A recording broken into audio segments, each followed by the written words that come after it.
What is up, Bleacher Report? Jesse here with Last Second Sports, coming at you with another 49ers daily. And if you watched yesterday's show, you will know that it was full of lists, ESPN lists and everything. We went over top 10s at each position. We actually have another list to get to. And I think this one is probably the craziest one from ESPN so far. Uh, but I've got some lists of my own. Like I said, this time of the year is list season. This is when everybody top 10 quarterbacks, top 10 wide receivers, top 10 this, top 10 that. I mean, everything under the sun is a list.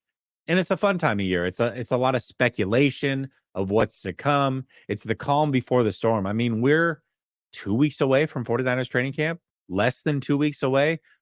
Absolutely beautiful time of the year. Cannot wait for football to actually be back. But I've got to start with this list, this ESPN list, because every day they are releasing one. And since we talked yesterday, they have released another one. And this one, I think, is the craziest of them all. Let me go through it. Let me explain why, and then I'll get some lists of my own. All right, ESPN dropped their top 10 tight ends in the National Football League, and I'm going to work from 10 to 1. Hold you in a little bit of suspense here, all right? Okay, number 10, David Njoku. David Njoku is a good player. I don't know if you play fantasy football at all, but I've had him on my team for the last couple of years. Great investment. I'm the type of guy that likes to take 2 tight ends super late. I don't ever draft tight ends early. I'm the last guy to draft tight end, but I always take 2 of them and hope that one pans out. David Njoku has panned out for me the last couple of years, I will tell you. More so 2 years ago, but David Njoku is a good player. In fact, I'm pretty positive that David Njoku and George Kittle were in the same draft class. David Njoku was one of like the 7 or 8 tight ends that were drafted before George Kittle. He's like the only one, though, that's actually turned into something and been decent. The other ones have all washed out of the league. They're all terrible. George Kittle obviously is awesome, but David Njoku has had a pretty nice career when you put everything together. Number 9, they've got Dallas Goedert on the list. No issue with this. Dallas Goedert's a good tight end. I definitely think that he benefits from the weapons that are around him a bit for sure, but he's a good player in his own right. And I'll say this, when he's not on the field, Philadelphia feels it. There's been times where he's missed a game and it was noticeable in their offense that they were missing a big piece in Dallas Goedert. So, yes, he's surrounded by great talent, but he's a pretty good talent himself. It's very similar to the Brock Purdy situation, right? Where people are like, oh, he's only good because of all the talent. It's like, well, he's pretty good himself, whether you're like me and you don't think that he's elite or whatever, you can't deny that he's a good player. He's just a good player. He's surrounded by good players, but he's a good player. And that's what I feel about Dallas Goedert as well. He's surrounded by good players, but he's also a good player himself. All right, number 8, we've got Isaiah Likely. This one's interesting. I remember 3 seasons ago, I had proposed a trade. It was like 3 off seasons ago. It was this off season where Debo was searching out and trying to get a new contract. And he was expressing a lot of frustration with that. Remember, he wants to be traded and all those rumors, and the 49ers were shopping him during the draft. And the trade that I proposed at the time sounded crazy, but now would have been an awesome trade for the 49ers, was Isaiah Likely and a 3rd round pick. And everybody's like, oh, dude, no, what are you talking about? Like, Isaiah Likely and a 3rd, that's all we're going to get for Debo? I mean, they better get 2 firsts for Debo. We always go a little crazy. Better get 2 firsts for Debo. Hold on a second. He's a wide receiver. Ultimately, you're not going to get 2 firsts for any wide receiver. But yes, I understand wanting a first, maybe some more for Debo. At that time, he was coming off that incredible season. But you could just see it in Isaiah Likely. You knew or I knew that he was going to be a very good player.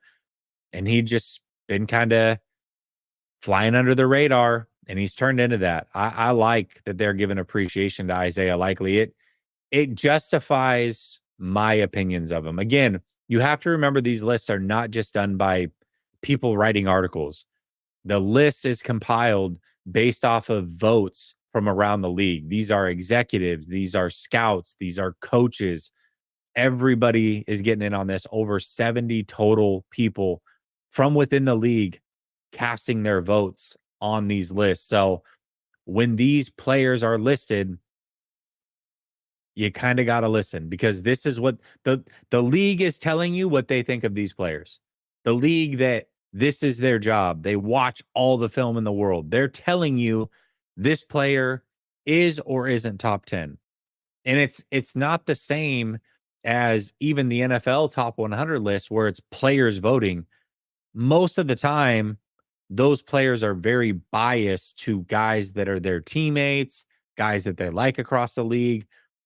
You've seen lists that'll pop up in the promotion for that, and it's like 5 Buffalo Bills are the top 5 players on this players list. Like, oh, okay, I guess. But this is about as good of a list ranking system that you can get. It's about as real as it gets. So Isaiah Likely, number 8. Number 7, they've got TJ Hawkinson. I like that TJ Hawkinson's on this list. He had that catastrophic knee injury. He was traded. Remember, the Lions traded him to the Vikings in division, nonetheless. Didn't even get a lot for him. Now, they got Sam Laporta, so that ended up working out pretty well. But TJ Hawkinson's a really good player, a really good player.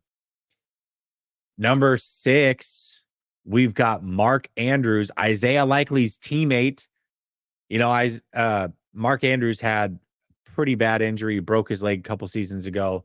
Took him some time last year, and there was a game, I forget what game I was watching, but it was like the 3rd game in a row where he just didn't look very good. And it was early in the season. I'm like, man, I think Mark Andrews is done. And literally the week after I tweeted that, from that point on, he turned into an absolute beast of a player. So listen, I'm just saying, across the NFL, if you need a little pick me up, have me tweet that you're not any good, and you'll probably play really well. But Mark Andrews definitely was that player. He was fantastic down the stretch. Everybody remembers what happens in the playoffs. That really sucks, especially for a guy like Mark Andrews, who I imagine is just a really good dude, like a really good person.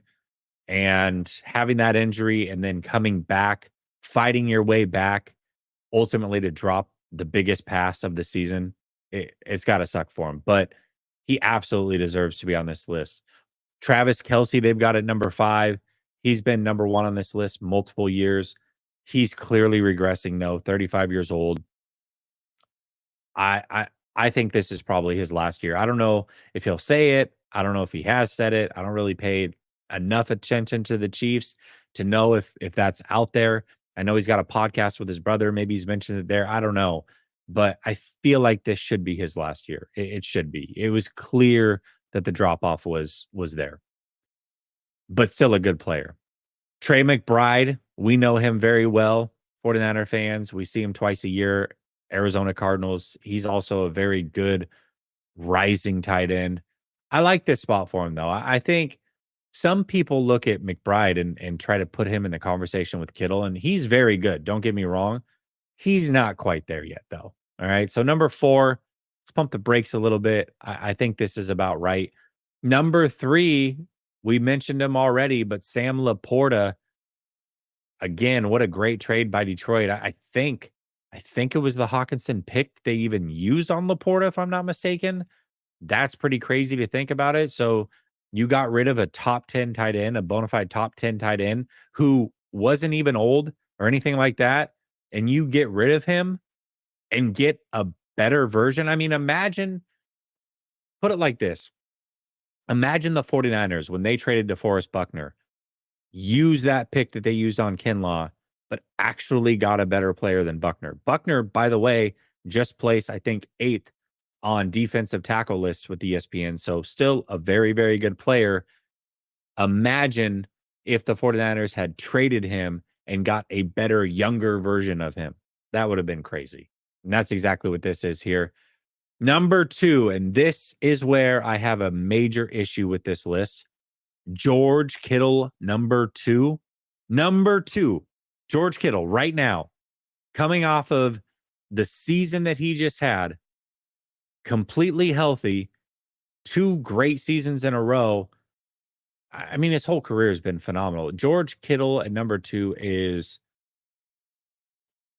it's laughable. It really is. Because the guy that they have at number 1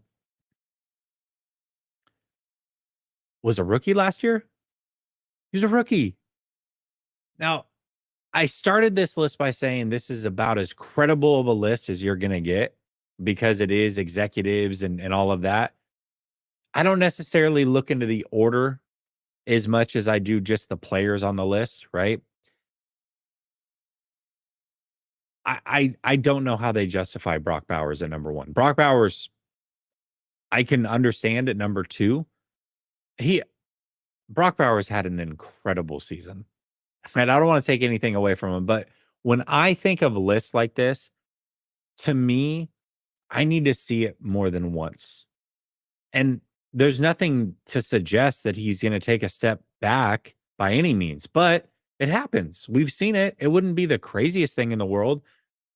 So when I look at these lists, I need players that have done it a couple times before I'm all in and saying, okay, they should be number 1 on a list. Or like with quarterbacks, to me, there's 4 elite quarterbacks in the NFL, truly elite quarterbacks. And then there's guys who are your bona fide top 10. And when I say you're bona fide top 10, that means I've put you there 3 seasons in a row because the back half of the top 10 is always changing constantly every year, every week, it seems. But there is a group of guys that are there week in, week out, month in, month out, year in, year out. Yeah, I just got to see it more than 1 year before I say you're the number 1 guy. Now, if he duplicates what he did last year, okay. The list was justified, I guess. But George Kittle, when you add in the blocking that he brings to the table and then the fact that he gets way less targets than these guys. I mean, Trey McBride's a great example. George Kittle had less targets than Trey McBride had catches. Think about that for a second. And it was something like 20 less targets than he had catches. That's crazy. And he still produced at a higher level. He had less than 100 yards fewer than Trey McBride and had something like 9 touchdowns more or something like that. Insane. Absolutely insane. The production that George Kittle brings. And then you add in the blocking. He's number 1 on the list. He's got to be number 1. Got to be number 1. I don't really have a lot of exception with the players on the list or even the order until we get to here. This to me is, I can't get with it. I can't get with it. So I don't know. That's just me, but what are you going to do? All right. A list that I want to get to, and that took longer than I expected. So I've got some other lists here. I'm going to skip them for now and get to what I really wanted to talk about. And then if there's time, I'll get to some of these other topics, but I cannot miss this one here. And this, if you look at the thumbnail, you look at the title, this is what I wanted to talk about most. And that is who on the 49ers has the most to prove this season. And I think there's 7 people that I sat down and thought of that have pressure to perform this season for a multitude of different reasons. Okay. So I'm going to go through everybody that has pressure and why they have pressure, who has the most to prove, right? And why they have the most to prove. And then I'm going to tell you who ultimately has the most to prove. So Kyle Shanahan is the first person I'm going to mention. I think this one's pretty obvious. You just came off of a 6-11 season. You fired your coaching staff as far as the guys that hold massive titles on this team. You've gone through 2 defensive coordinators in back-to-back years and got rid of them both. The decision that you made to move off of Wilkes to take a chance and bring in a first-year defensive coordinator in Sorensen was an epic failure. You've coached for 8 seasons. You have 4 of those. You had losing seasons. You just signed your quarterback to a massive deal. So you've locked yourself in saying this is the guy. You brought Robert Saleh back. Everybody loves Robert Saleh. People aren't going to allow 49er fans, I should say, aren't going to allow him to be the scapegoat. Kyle Shanahan's between a rock and a hard place. He really is, because people love Brock Purdy. His fan base loves Brock Purdy. Trust me, I know. If you don't say he's top 5, it's the riot act. People love Robert Saleh. This fan base loves Robert Saleh. So that means the pressure is squarely on Kyle Shanahan from a internal aspect, fan base aspect. Robert Saleh is on my list too. I'll just go straight to him because I mentioned him, but for very, very different reasons. The fan base, the people that buy tickets, they're not going to be the ones putting pressure on Robert Saleh as much. Certainly, if the defense is atrocious, he'll hear it. But I think we all know that it's going to be pretty well coached. And if it wasn't, that would be crazy. But he has pressure because of what's happening around the league. This is a gentleman who, even though the 49ers put all their eggs in the Robert Saleh basket, he was looking to be a head coach again. He was one of the few that was like willing to take the New Orleans Saints job. I don't know. Not many people were really thrilled about that one, but he was willing. He interviewed for it. He probably would have taken it. And now he's here as a defensive coordinator. And he knows, he's smart. He knows what happens in this league. I mean, he watched it happen with Spagnuolo, who's phenomenal, phenomenal defensive mind. He watched it happen with Fangio, another phenomenal defensive line. Schwartz, another phenomenal defensive mind. Did I say defensive line a second ago? I meant defensive mind if I did. He's seen it happen. For some reason, defensive coaches don't get the same grace and the same opportunities. Usually, it happens from time to time, but usually defensive coaches don't get second opportunities the way that offensive coaches might. And coaching in general, when you get a head coaching position, if you don't do well, you might not get another chance. You might not get another chance. So Robert Saleh knows that.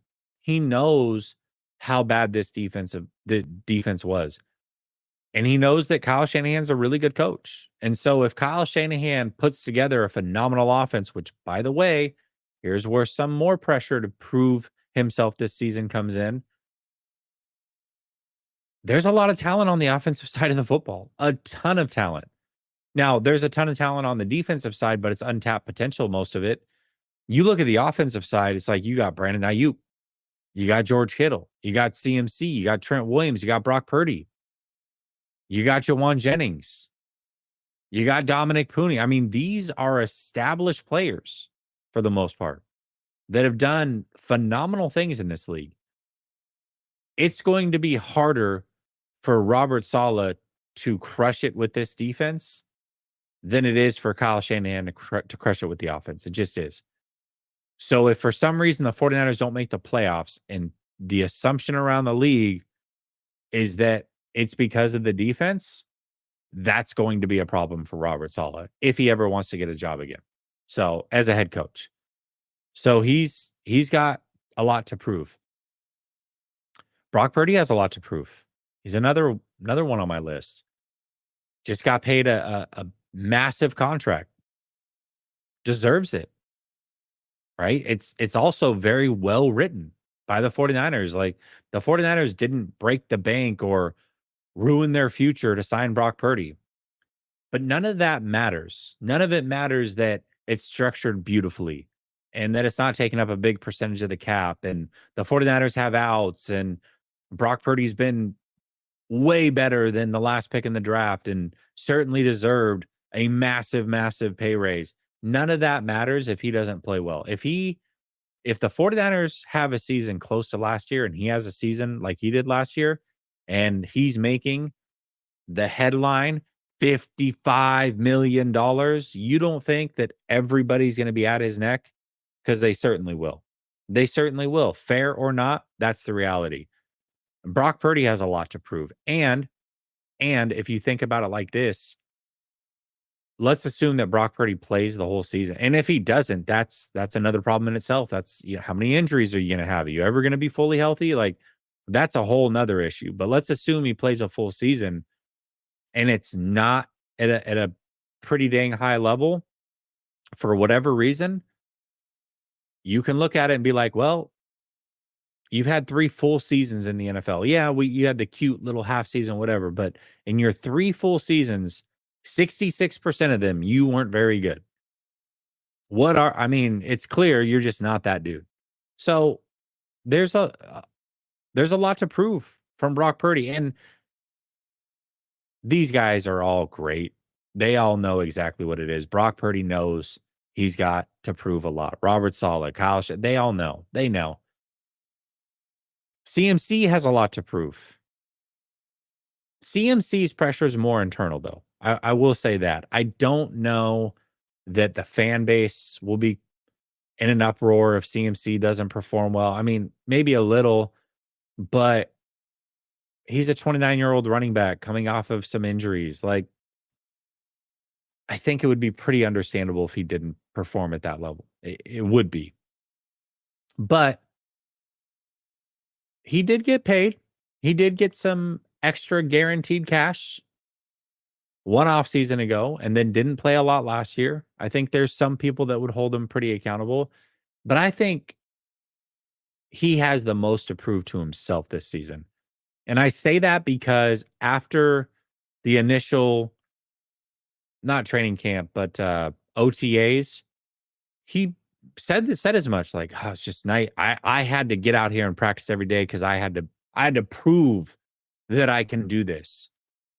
Well, right there, he's showing that he has a lot to prove this season. And so that the next step is getting through training camp and then getting through the season. So he's got a lot to prove to himself. He's a tireless worker. He's been a phenomenal player.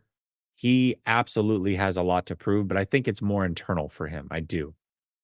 Brandon Ayuk has a ton to prove.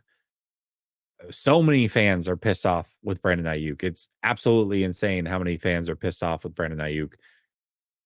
I get it.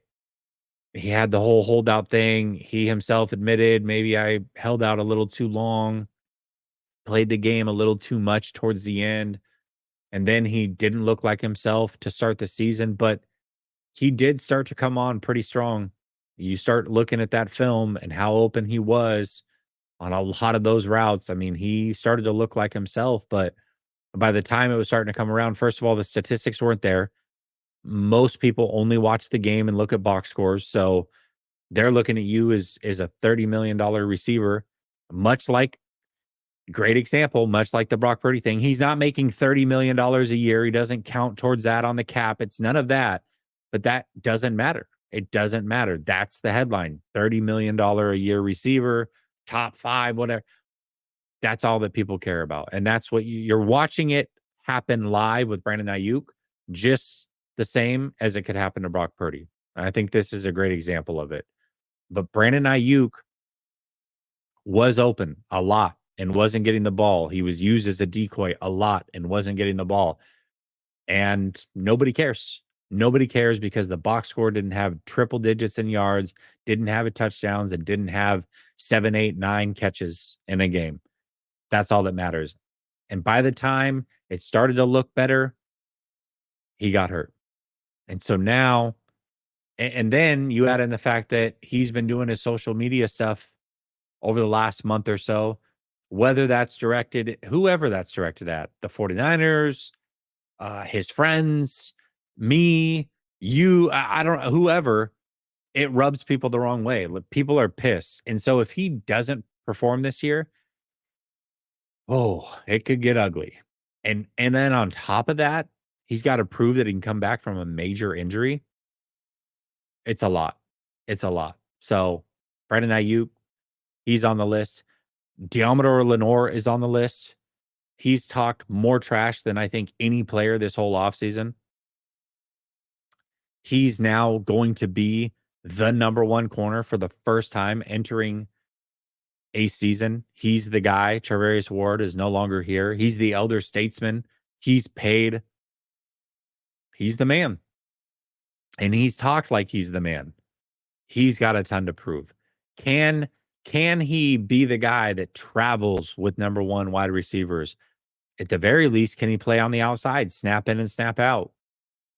That's what he has to prove. So he's certainly on this list. And the last player or person, I should say, that I have on this list is Ricky Pearsall. Ricky Pearsall was dealt an unfortunate situation.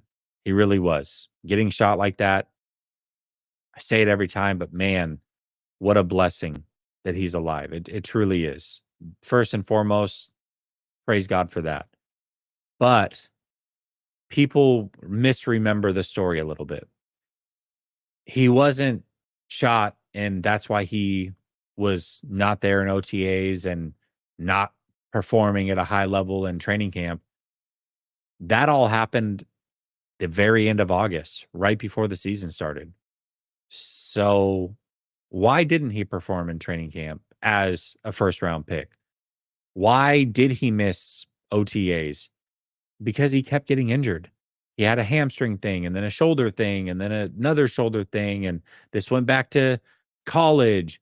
And now you get to OTAs this year and he's got another hamstring thing that's kept him out. He's got a lot to prove. You were the first round pick last year. The 49ers took you. He's already going to be 25 years old this year. He's an older player going into year two. He was drafted in large part because remember, the 49ers were supposed to be a team competing for the Super Bowl last year. And taking a player at his age the way that they did, you're not looking at that saying, oh, we're going to keep this guy for 10 years. It's just not realistic.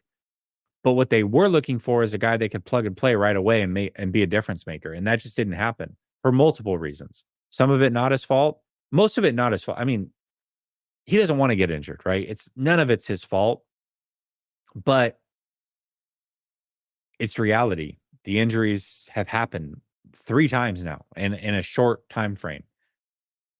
And he had 2 pretty good games last year, but that's really about it. He disappeared for a large part statistically. Again, you look at the film, better than what the stats would say, but that doesn't matter.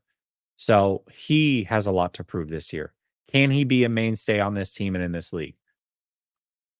So I'll go through it again. Kyle Shanahan, Brock Purdy, Robert Saleh, CMC, Brandon Ayuk, Diomedor Lenore, and Ricky Pearsall. In the comment section, I want to know, is there a player or a coach or somebody that I've left off this list? If so, who would you add them on the list? And then the real question is, not only would you add them to the list, but would you put them above the person that I think has the most to prove? Leave that in the comment section for me. The person with the most to prove this year is absolutely Kyle Shanahan. Absolutely Kyle Shanahan. And again, this is from he's getting it from every area. Some of these people have a lot to prove because there's going to be pressure from the fan base. Some of them because there's internal pressure. Some of them because the national media will talk about it. For Kyle Shanahan, it's all of the above. You can't have back-to-back losing seasons at this stage in your coaching career. You certainly cannot have it with the quarterback of the future on this team, and you have given him all the praise in the world, and by him being signed to that massive contract, you've said, this is my guy. You can no longer be the quarterback polygamist that you are, Kyle Shanahan. You cannot put the blame on a third defensive coordinator in a row, especially if that defensive coordinator is Robert Saleh, because everybody in this fan base loves Robert Saleh. So for these reasons, Kyle Shanahan has the most to prove. Oh, and let's not forget the internal. Kyle Shanahan looks like he takes it very hard when things aren't going well. Kyle Shanahan is a competitor. That much we know. So if things aren't going well, he is going to be pissed and disappointed in himself. So for all of those reasons, I've got Kyle Shanahan with the most to prove this season. Once again, I would love to hear your thoughts. Did I leave anybody off the list? Would you have anybody above Kyle Shanahan? Why? Or did I get it right? Listen, it's okay to just be like, Jesse, list was perfect, brother. You're so good at this. So, I mean, just phenomenal. No, don't do that. I don't need that for my ego. But if you agree, just say I agree or something. That'd be cool. Anyways, really appreciate everybody for tapping in. Thank you, Bleacher Report, for the platform. I am not going to be back until it sounds like around August 3rd. Bleacher Report's going through some changes. I'm eager to hear what some of those are. And we should be back around training camp. So make sure you look out for 49ers Daily. You look out for yours truly from Last Second Sports. And until next time when I see you in early August, much love. Stay blessed. Talk soon. Peace.